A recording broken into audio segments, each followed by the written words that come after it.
Don. Oh no, I don't want to put it up though. I don't want to put it up. Please don't get offended, Don. Put it up. Hazard or Salah? Bro, Hazard, man. So can I ask you a question on that? Can I ask you a question? I want to frame it. So it's almost becoming the general consensus now that Mo Salah should be in the debate for EPL GOAT. Does that mean if you think Hazard's better, should Eden Hazard be in the debate for Premier League GOAT? Yeah, but that's a different...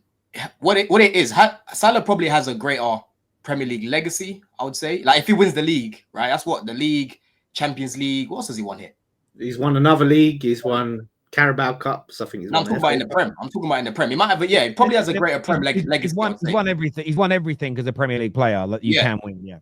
Yeah. I'll probably say he's got a greater Prem legacy than Hazard. But in terms of just looking at them individually as players, for me, bro, listen, people would consider there's a debate. For me, there's no debate when you just watch both of them. You know what I'm saying? But in terms of the legacy, I'll probably say Salah's got a bigger Prem legacy for sure. Yeah, but that's what I'm saying. So does that, when you talk about it, does that mean anything when you say, oh yeah, like Hazard's just a better baller?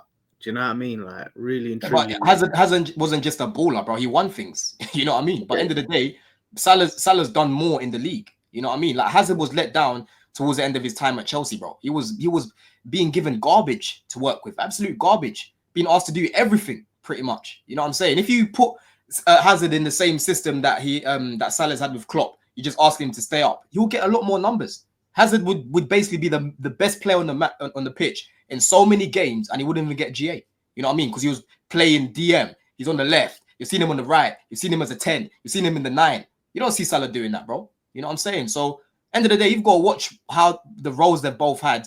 They've had two completely different roles, bro. Two completely different roles during their time in the Prem. Okay, so because I was going to ask you a question actually, and maybe that already answers it, and I'll throw it to the panel. And I'm purely playing devil's advocate here and asking questions. So, because I'm trying to rack my brains. You think Hazard's a better football player, but Salah has a better legacy? I'm trying to think of other examples of a player that has a player A has a smaller legacy, but is considered a better football player than player B. I'm trying to, and I'm not talking about nitpicking between legends. Maybe that's what we're doing. This is before my time, man. A lot of people talk about what's his name, Letitia. I didn't really watch him much because I was young at the time. Do you know what I'm saying? But a lot of people speak about him being better than a lot of players that have won a lot more than him. You know what I'm saying? That doesn't mean that they're better players, but they've just got a better legacy, right? Yeah, Harry Kane, I suppose, goes into that category because you could argue he's better than players that have got greater legacies. But Harry Kane won. See, this is, and I don't put Hazard in this category, so I need to specify that. The reason why I play down Letitia and Harry Kane is I never saw them really in title races. In the Prem, we're talking. I didn't see them. Didn't even see Harry Kane in the semi-final win of the Champions League. When I think about like the legends of the Prem, and this is Hazard's in the category, so he's above those two because I've seen Hazard in title runs. I've seen Hazard in European finals. I've seen him do these things. So maybe it is a case of nitpicking here, but that's again, I suppose it's what you view as a football player. That's why I have Drogba, Aguero, Rooney, Cantona, Salah, and I'm missing hundreds of names. Birdcamp, Shearer. It's why I have all of them above Kane.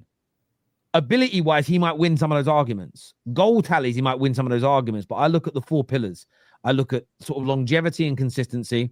I look at the trophies that you were integral in helping your team win. I look at the stats, and I look at the ability, and I look at all of those things. And for me, the person that comes out on top across all of them is what I consider to be the better footballer. Once you've retired, because it's hard to judge a 21-year-old in all those categories. So I just feel that I think on ability, you can definitely put Hazard above Mo Salah. But I think when you start looking, again, I'm only talking about my point of view. When I look at all four pillars of what I view, I just think to myself, the only one that I would put Eden Hazard above Mo Salah on is ability. When it comes to the output, Salah. The longevity and consistency, I'd go with Salah. And when it comes to longevity too, though, bro, he just started his career earlier. But no, we looked at that the other day on the show. I think it was at 19. Mo Salah was winning the Swiss league. Yeah, and I saw Mo Salah come to Chelsea and he was moving like Mudryk, moving mad erratic like Mudryk, trying to learn from Hazard. He didn't do very well, and Hazard himself bigged him up in that period and just, I mean, and said that he came and it didn't quite work out for him.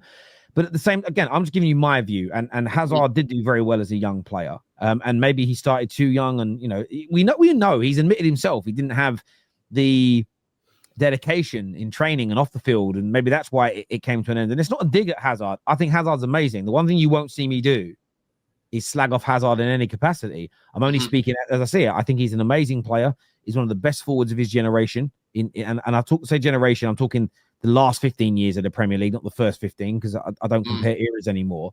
He's amazing. I just think when it comes to the legacy debate, I think legacy is intertwined with how good you are as a footballer personally.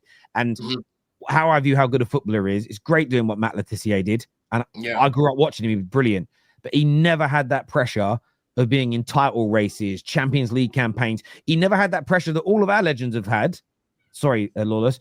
Us three legends have had of competing for Premier Leagues and Champions Leagues at the same time, handling that media pressure, handling those intense games twice a week for the last 2 months of a season. That's why I would never put a Drogba below a Harry Kane as an example, and I just can't do it. That's what the thing is for me, Terry, right? Even though Salah's got a greater Premier League legacy than Hazard, right? And especially if he wins the Premier season as well, I don't really feel any type of way towards Salah for that. My resentment is towards Roman. Right? As much as I love Roman, I used to complain about the recruitment all the time. Yeah, Hazard played with bozos towards the end of his time at Chelsea. Hazard and Kante should have won a lot more at Chelsea. It's not spoken about enough. You know what I'm saying? Towards the end of their time, they're playing with guys like Zappacosta, bro. Drinkwater, Morata, Higuain and that. Come on, bro. You're not going to win the title with these sort of guys. No, I hear you on that. Look, that is an argument. That is an argument to be had. And I always feel with Hazard, where I feel a bit sorry for his fanboys and his supporters. I always remember doing a show when he went to Madrid, and I remember a guy called him, don't remember his name now, and he said, Terry, you just watch. When you see him at Real Madrid, everything, and he had the same complaints as you, that for the last 2 or 3 years, Chelsea had neglected the squad. And he basically said, when he goes to Madrid, you were going to see the best of the best. And we didn't. And I'm gutted about that. I'm gutted that we didn't see the best of him, because it's now it becomes a little bit theory that if he had a better team, you'd have seen more out of him, because he went to a better team and then couldn't stay fit. And it's frustrating that we didn't get the definite, because if he'd have played their matches at Madrid and flopped, we'd have got our answer, wouldn't we? Does that make sense? But because he didn't play, we'll never quite know. Maybe that makes the debate more fun. Here from Nick. Nick says Hazard is better and showed up in the Champions League. Yeah, Champions League wise. Salah. Sorry. Yeah, Salah's Champions League record versus, I think even Hazard's only scored about 6 or 7 goals in the Champions League his whole career. That's crazy, I think 7. Is it 7? Yeah, 7 goals in the Champs. Yeah. Yeah, it's Champions League legacy. It's night and day. Where people discredit Hazard is numbers, but Hazard could win a game without GA. Different. If you really want to go look at the underlying numbers in terms of performances in individual games, you can find them, bro. And everyone can build their narrative as much as they want. If you want to talk about GNA, you're going to look at Salah, but there's so many things I can show you that Hazard has over Salah as well, bro. You know what I'm saying? In terms of points won for us, bro. This guy is the winner. So many points, bro. You know what I mean? The amount of the matches he's got. I know people are going to say that's quite subjective, but Ronaldo and Messi are not number 1 and number 2 by mistake. You know what I mean? This guy is what, 4th, 5th or something like that on that list? It's crazy. I used to watch this guy so many games, bro. So many games just being the best player and not score and not assist. And I'm not going to forget that. That's what it is, Terry. Performances over time, people forget. Right, but their numbers will always withhold time. That's the problem. And I understand that, different positions, but a lot of people do that to the likes of Paul Scholes and Roy Keane, and the younger generation, because they don't have abnormal stats for the positions they were in. Youngsters go, he was just a long range passing merchant, or he was just Roy Keane especially gets referred to as a bully and a brute. The man was a higher level, technically gifted football player to just one of the best central midfielders in the world for 10 years. 10 years straight, one of the best in the world. At every level, every metric, everybody rated him. No one had a bad word to say about him the whole time. Not young kids at school, not adults, foreign players, foreign press. 20 years later, because he's a bit of a polarized pundit, he was just a fucking bully. He was a shit footballer. He really fucking wasn't. He was ridiculously good. I get you on that. Salah is in Henri debates he surpassed Hazard. Come on, you gooners, is what James Salsa. It's a shame. It's a shame, here. bro. I wish Hazard was in those sort of debates, but unfortunately, we didn't do enough. He didn't do enough in the Prem. Using your logic, Lampard is better than Gerrard and Scholes again. So we're talking. There's differences here. So when I mentioned stats, we were specifically talking about attackers.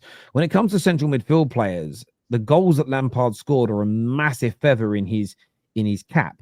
But if you look over the last 5 years, the amount of goals, 7 years, that Bruno Fernandes has scored compared to most central midfield players, most people then wouldn't just say, oh, he's the best in the world then, is he? So when it comes to midfield players, there are other things you look at and other stats that you use to back that up as an example. So different roles require different, there are different things that you look at in that regard. So no, not using that logic. But JJ, I've said that on 1,000 different shows. We're talking about attacking. Again, that's another one as well. Lampard's got a greater legacy than Gerrard, but you can argue that Gerrard's a better player than him. That's a good point. That's a good point, to be fair. Very good point. Isn't a race to stay in the Prem just as intense, Terry? It can be, but I'll tell you where it isn't, in my personal opinion. And maybe I haven't been in one, so Lawless has been in a few and been until this season, Terry. Until now. I would say this, if we talk specifically about Matt Le Tissier, if Southampton went down with Le Tissier performing or not performing, would the media have crucified him? Would the fans have turned on him?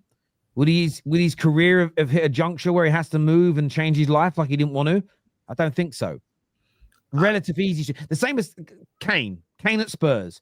No matter what really happened, their fans were never turning on him. I think the pressure I'm talking about is, look at this, to use Chelsea as a case in point. Didn't matter how much Drogba, Cole, Lampard, Terry were loved. If they started to underperform the standard Roman set and instilled in those fans, they would have been forced out of the football club. So the pressure to deliver wasn't just to win, it was to keep your spot in the team as you were ousted. And that is what all the big clubs do and always have done when they're at the peak of their power. I feel that pressure is more intense. But Joshua Jack, it's a good challenge, my friend. There is pressure, because look, fan pressure as well. There's pressure from the fact of, and we've spoke to many former West Ham players, and they've talked about, if we went down or when we was down, we didn't go up. We're looking around at people in the staff who will be out of a job. People that are looking to us for their future and their livelihoods is on our back, and how much pressure that is, So it's a different type of pressure, but there is high pressure. I agree. There definitely is pressure. But the Harry Kane example I gave, he wasn't in a relegation fight either. It was just yeah. And even Southampton with Le Tissier, I'd have to go and look. I don't know how often they were in the relegation fight back then. I'd have to go back and look. But the amount of goals he scored, I don't think there were many. Salah, I have to go and check. I don't know for sure. Salah fouled at Chelsea when Hazard was there. Yes, he did. Well, Salah was so frustrating to watch, honestly. You could see something in him, but it was just so erratic, like Mudryk, bro, sometimes. Bale at Tottenham is the example, Terry. What legacy-wise? Yeah, Premier League legacy. He has a much lower legacy and was better. But if you look at his overall career, he did it all. But he did the smart thing. He left the club that he was never going to have a legacy at. Because no matter how good he was, he couldn't create a legacy there. And that's why Harry Kane always annoyed me. Where do you put Bale in his career overall? I mean, he's in legendary status for me. The man scored a fucking overhead kick in the Champions League final. That is just, it's ridiculous. Gareth Bale was amazing. Absolutely amazing. One of the greatest British players of this generation.